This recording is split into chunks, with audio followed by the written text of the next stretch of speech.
નમસ્કાર વિદ્યાર્થી મિત્રો, શ્રી BBNPB હિરપરા કન્યા વિદ્યાલય કાલાવડ વતી આપનું ઓનલાઈન લર્નિંગ લેક્ચર ધોરણ 11 વિષય BAમાં હાર્દિક સ્વાગત કરું છું. વિદ્યાર્થી મિત્રો, આજે આપણે એક ટોપિક ભણવાનો છે. કંપની વિશેનો અર્થ આપણે આગળ જોઈએ કે કંપની કોને કહેવામાં આવે. હવે એની લાક્ષણિકતાઓ જોઈએ જે આપણને 5 માર્કના ક્વેશ્ચનમાં પૂછાઈ શકે છે કે કંપનીનો અર્થ અને વ્યાખ્યા આપી તેની લાક્ષણિકતાઓ જણાવો. તો કંપનીની સૌથી પહેલી લાક્ષણિકતા છે કાયદેસરનું વ્યક્તિત્વ. આપણે વ્યાખ્યામાં જ જોયું કે કંપની છે એ અસ્તિત્વમાં ક્યારે આવે છે, તો કે જ્યારે કાયદા દ્વારા એની નોંધણી કે સ્થાપના થાય ત્યારથી એ કંપની અસ્તિત્વમાં આવે છે. એટલે સૌથી પહેલું એનું લક્ષણ છે કાયદેસરનું વ્યક્તિત્વ. લક્ષણો કોને કહી શકાય, તો કે જે એની ઓળખ બને છે એને લક્ષણો કહેવાય.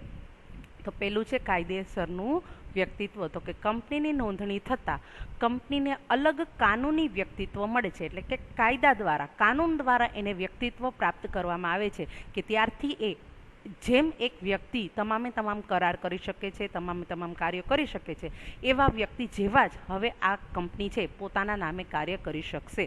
એટલે કે કંપની પોતાના નામથી કોર્ટમાં દાવો માંડી શકે છે. એટલે કે કંપનીને કોઈ વ્યક્તિ દ્વારા કે કોઈ બીજી કંપની દ્વારા જો નુકસાન થયું હોય તો તે પોતાના નામે છે અદાલતમાં દાવો માંડશે કે મને આ કંપનીથી કે આ વ્યક્તિથી નુકસાની પહોંચેલી છે.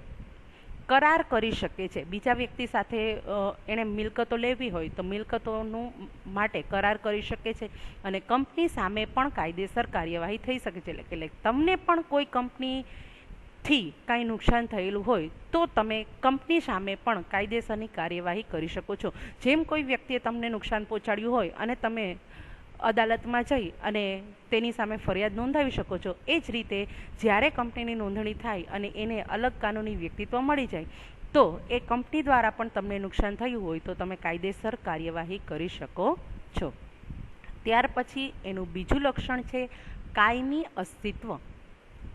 કાયદાથી કંપનીને અલગ અસ્તિત્વ પ્રાપ્ત થાય છે. એટલે કે કંપનીના જે સભ્યો હોય છે, જે માલિક હોય છે, એનાથી એને કેવું અલગ અસ્તિત્વ આપવામાં આવે છે. એટલે કે કંપની તેના સભ્યોથી અલગ અસ્તિત્વ ધરાવતી હોવાથી કંપનીની અંદર રહેલા સભ્યોનું મૃત્યુ થાય, નાદારી જેવા પ્રસંગોથી કંપનીના અસ્તિત્વને અસર થતી નથી. એટલે કે કંપનીને છે એ તમામે તમામ સભ્યો, કર્મચારી અને માલિકથી અલગ અસ્તિત્વ એક આપવામાં આવેલું હોય છે.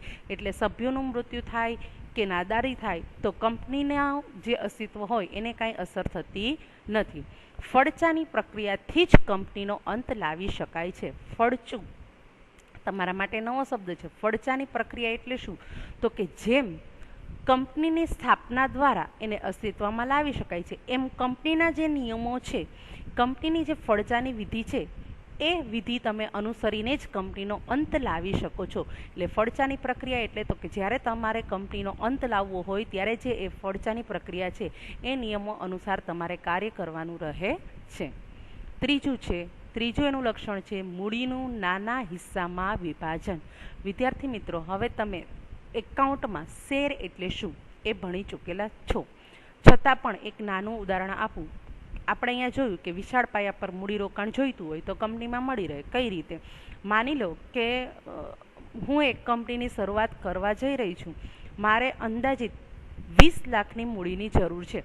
હવે 20 લાખની મૂડી તો મને કોઈ એમને ઉછીની આપશે નહીં, પણ આ 20 લાખને આપણે નાના નાના એવા કડકામાં વેચી દઈએ. એટલે કે 100નો એક એવા 2 લાખ શેર એમ બહાર પાડીએ. બરાબર, 100નો એક એવા તો હવે 100 રૂપિયા તો કોઈ પણ વ્યક્તિ છે એ આપણને આપી શકે છે. એટલે કંપનીની મૂડીને નાના નાના હિસ્સામાં વેચવામાં આવે છે. એટલે કે આપણે 20 લાખ હતા એને 100નો એક એવા 2 લાખ ભાગ પાડ્યા. બરાબર, એટલે આ 100નો એક એવા જે નાના નાના હિસ્સા પાડ્યા, આ દરેક હિસ્સાને શું કહેવામાં આવે છે? શેર કહેવામાં આવે છે. અને શેર બહાર પાડી કંપની વિશાળ પાયા ઉપર મૂડી ભંડોળ એકઠું કરી શકે છે. હવે આપણને જે કોઈ પણ વ્યક્તિ છે એ 100 રૂપિયા આપે, એટલે કે આપણો શેર ખરીદે, જે આપણને 100 રૂપિયા આપે છે એને આપણે શેર ખરીદનાર કહી શકીએ. બરાબર, તો આ શેર ખરીદનાર છે એ કંપનીનો શું ગણાય છે? શેર હોલ્ડર ગણાય છે.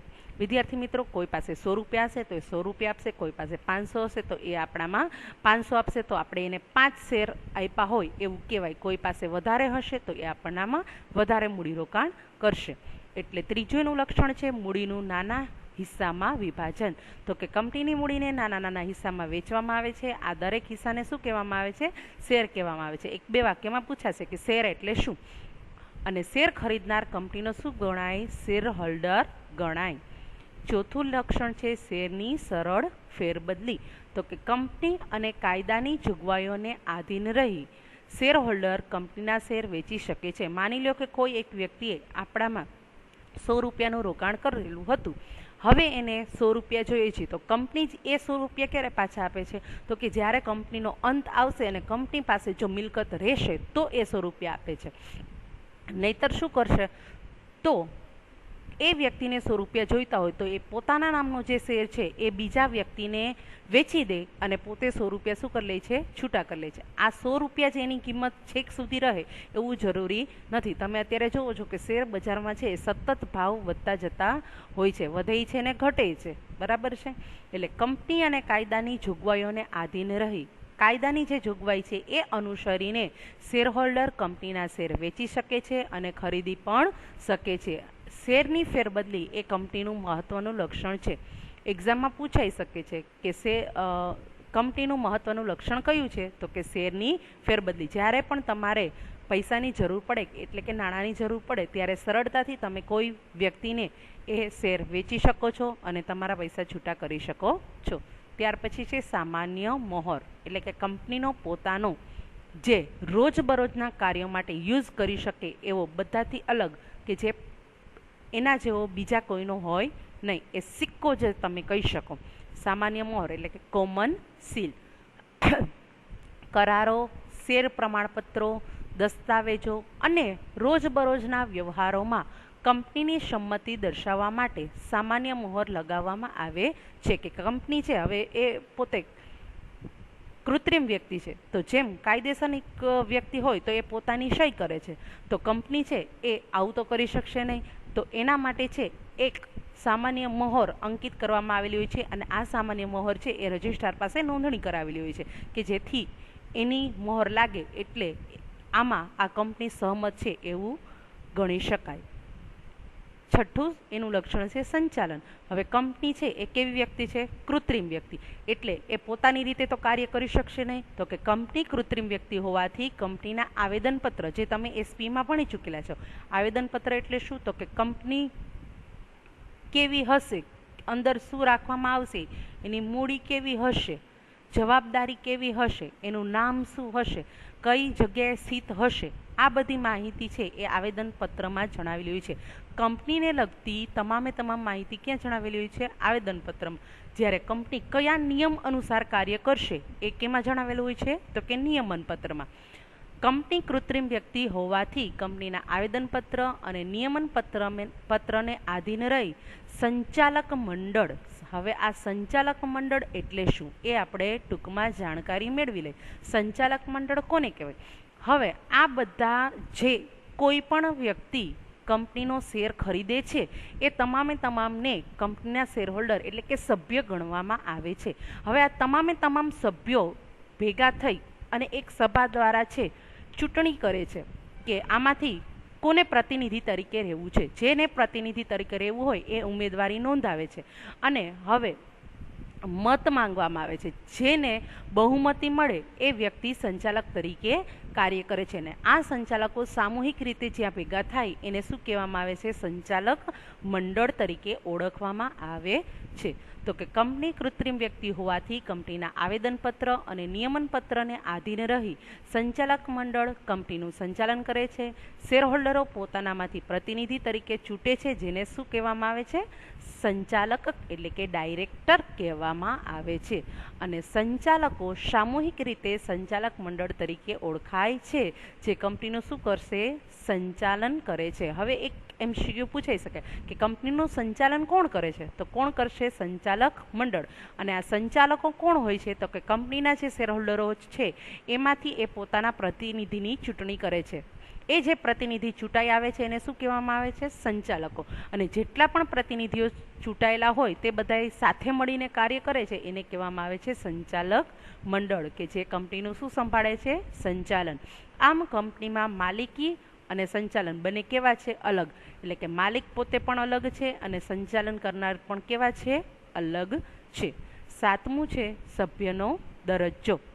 તો કે કંપનીમાં સંચાલન અને માલિકી આપણે અહીંયા જોયું કે કેવા છે? અલગ હોવા ઉપરાંત કંપનીને અલગ કાનૂની કૃત્રિમ વ્યક્તિત્વ મળતું હોવાથી કોઈ સભ્ય કંપની વતી કરાર કરી શકે નહીં. હવે આપણે આગળ જ જોયું કે કંપનીને છે એ સભ્યો અને માલિક કરતાં પણ અલગ અસ્તિત્વ આપવામાં આવે છે. તો કોઈ પણ સભ્યને કંઈ કરાર કરવો હોય તો એ કંપનીના નામે કરાર કરી શકતા નથી, કે સભ્યના કોઈ કૃત્યથી કંપની બંધનકર્તા બની શકે નહીં. આપણે જોયું કે કંપની દ્વારા આપણને કાંઈ નુકસાની જાય તો આપણે કંપની સામે કાયદેસરની કાર્યવાહી કરી શકીએ છીએ. તો કંપનીમાં એક નિયમ એવો છે કે સભ્ય દ્વારા જો કાંઈ નુકસાન કોઈને જાય, એટલે કે સભ્યના કોઈ કૃત્યથી કંપનીને નુકસાન જાય તો કંપની એના માટે હકદાર રહેતી નથી, પરંતુ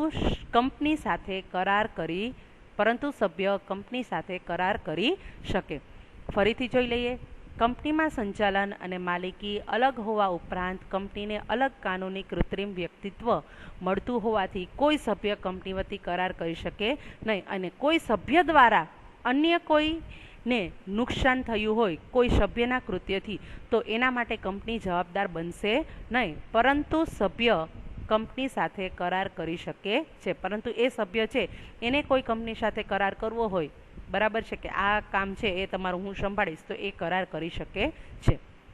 8મું છે સભ્ય સંખ્યા.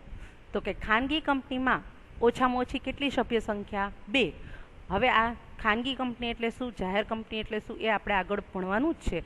એટલે અત્યારે આપણે આટલું રાખીએ કે ખાનગી કંપનીમાં નિયમ એ છે ઓછામાં ઓછા 2 અને વધુમાં વધુ 200 સભ્યો તમે રાખી શકો. જ્યારે જાહેર કંપનીમાં ઓછામાં ઓછા 7 સભ્યો, પરંતુ વધુમાં વધુ સભ્ય સંખ્યા પર કોઈ નિયંત્રણ નથી. એટલે જાહેર કંપનીની તમારે શરૂઆત કરવી હોય તો ઓછામાં ઓછા 7 સભ્યો તમારી પાસે હોવા જોઈએ, વધુમાં વધુ કોઈ મર્યાદા છે નહીં. જ્યારે ખાનગી કંપનીમાં તો કે ઓછામાં ઓછા 2 અને વધુમાં વધુ 200 સભ્યો રાખી શકાય છે. ત્યાર પછી છે સભ્યોની જવાબદારી. જે તમે આવેદનપત્રમાં જોયેલું હશે કે સભ્યોની જવાબદારી છે મર્યાદિત છે કે અમર્યાદિત, એ રાખી શકાય છે. એટલે કે સભ્યોની જવાબદારી મર્યાદિત કે અમર્યાદિત હોઈ શકે છે. હવે શેરથી મર્યાદિતવાળી જવાબદારી કંપનીના સભ્યોની જવાબદારી તેમણે ધારણ કરેલા શેરની રકમ પૂરતી જ મર્યાદિત હોય છે. એટલે શું? તમે કહેશો કે કાંઈ સમજાણું નહીં. તો મર્યાદિત જવાબદારીવાળી કંપની એટલે શું? તો કે માની લો કે મર્યાદિત જવાબદારીવાળી કંપનીમાં સભ્યોની જવાબદારી કેવી હોય છે? મર્યાદિત હોય છે. માની લો કે કોઈ એક વ્યક્તિએ આપણી કંપનીમાં 5,000 રૂપિયા રોકેલા છે, તો જ્યારે કંપની બંધ કરવામાં આવશે અને મિલકતો વેચી અને દેવું ચૂકવશે તો કંપની બધી મિલકતો વેચી અને દેવું ચૂકવે છે, છતાં પણ દેવું ચૂકવાતું નથી. તો આ સભ્યએ હવે કંપનીમાં કેટલા આપવા પડશે? તો કે એણે કેટલા રૂપિયા રોકેલા હતા? 5,000 રોકેલા હતા. તો આ 5,000 રૂપિયાની રકમ પૂરતી જ એની જવાબદારી મર્યાદિત રહે છે. એટલે એ 5,000 ચૂકવી દેશે એટલે એ સભ્યની જવાબદારી કેવી? પૂરી. જ્યારે અમર્યાદિત જવાબદારીવાળી કંપની કોને કહેવામાં આવે?